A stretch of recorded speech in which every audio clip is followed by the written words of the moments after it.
रक्षक म्हणून तुम्ही मला पुरस्कार देण्यामुळं माझी जबाबदारी आणखी वाढलेली आहे.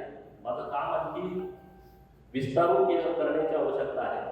आणि काही काही लोकांना वाटतं की अरे बाबा हे काहीतरी हिंदू मुस्लिम दंगल करायच्या दृष्टिकोनातून बोलतात का, यांना काय पडलंय असं, म्हणजे लांबून बघणारी लोक, परंतु ते कधी मुळात जात नाही, ते कधी खोलात जात नाही.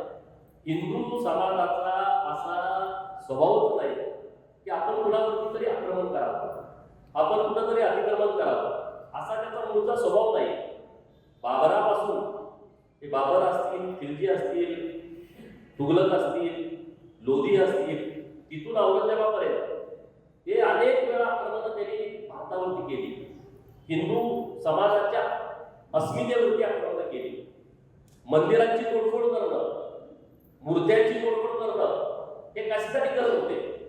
कारण समाजामधल्या भावना अशा तयार झाल्या पाहिजे की अरे बाबा आपलं काही खरं नाही, आपल्या मंदिरावरतीच घाला करतोय घालतायत, आपण मंदिर वाचवू शकत नाही, आपली तीर्थक्षेत्र आपण वाचवू शकत नाही, आपली श्रद्धास्थान आपण वाचवू शकत नाही. म्हणजे मोठ्या प्रमाणामध्ये हिंदूंचं खच्चीकरण झालं पाहिजे की जी त्यांची पद्धत होती. आज मोगल नाही, परंतु मोगल प्रवृत्तीची लोक आज पण आपल्यामध्ये आहेत आणि त्यांना फेकून टाकलं की आपल्या सर्वांची जबाबदारी आहे. आपल्यामध्ये लोक कशी बोलतात, अरे कुठं काय असलं सर्व धर्म समभाव, ठीक आहे. अरे मग हिंदूंचं धर्मांतर तुम्ही काय करताय? सर्व धर्म समभाव तुम्ही म्हणताय, मग हिंदूच्या लोकांना तुम्ही जोर जबरदस्ती काय करताय की तुम्ही धर्मांतरण केलं पाहिजे, त्याला अभिषेक काय दाखवताय, चमत्कार आम्ही करतोय, आमचा देव चमत्कार करतोय, तुमच्या देवाला आम्ही शिव्या दिल्यानंतर तुमचा देव आम्हाला काय कशासाठी? कुठल्याही धर्माचा अपमान करणं, त्याच्याविषयी आपण बाळगणं ही आपली भूमिका नाही. परंतु जो तो उठतोय तो या सगळ्या विषयामध्ये हिंदूंचे किंवा धर्माचे लचके तोडण्याचा प्रयत्न करतोय. तर आपली सर्वांची जबाबदारी आहे. आणि मला लोक आता सगळी बोलतात, जेव्हा या पिक्चर लोकांनी माझ्या विरोधामध्ये राज्यभर मोर्चे काढले आणि त्यांची मागणी एकच आहे की गोपीचंद पडळकरची आमदारकी केली पाहिजे.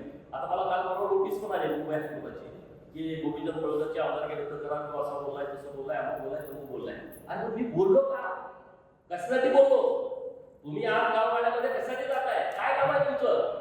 तुमच्या सेवा भाव तुम्ही पुढे करून आम्ही दवाखान्याची मदत करतो म्हणून, तुम्हाला काहीतरी धान्य देतो म्हणून तुम्ही घराकडे येता, लोकांच्याकडे येता, पण तुमचा हेतू स्वच्छ नाही ना, तुमचा हेतू चुकीचा आहे. या हेतूला आम्ही विरोध करतोय आणि इथून पुढे पण आम्ही करत राहणार. आमची आमदारकी राहू, आमची आमदारकी जाऊ,